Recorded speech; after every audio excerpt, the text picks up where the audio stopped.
Quel rapport entre le géant Shein, emblème de surconsommation de la mode, et Rose Bertin, considérée comme la première grande couturière de l'histoire? Les deux ont bien compris la force du marketing et du renouvellement saisonnier. Rose Bertin est issue d'un milieu modeste. Elle monte à Paris très jeune et entre comme apprentie chez une marchande de mode.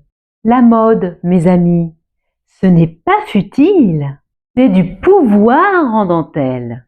Rapidement, son talent éclate. Elle mélange les étoffes, invente des formes, devient la magicienne du ruban. Bientôt, Rose ouvre sa propre boutique, le Grand Mogol. Elle attire une clientèle aristocratique, notamment une certaine Marie-Antoinette, alors toute jeune dauphine, qui flash sur les créations de Rose. Elle en fait sa modiste officielle et sa confidente.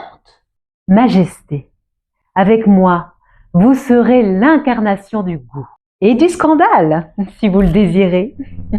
Rose crée des robes à paniers démesurés, des corsets ornés de rubans et de dentelles, des coiffures monumentales. À Versailles, on la surnomme bientôt la ministre de la mode. Ministre? Fort bien, mais sans le salaire.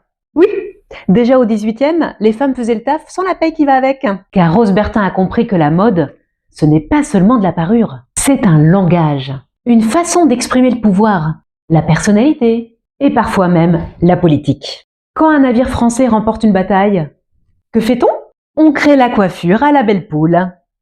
Mais avec la Révolution française, tout s'effondre.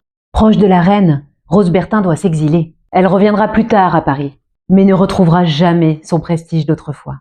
Rose Bertin a fait de Paris la capitale mondiale de la mode. Sans elle, pas de Chanel, pas de Dior, pas de Fashion Week. Rose Bertin, c'est la boss originelle.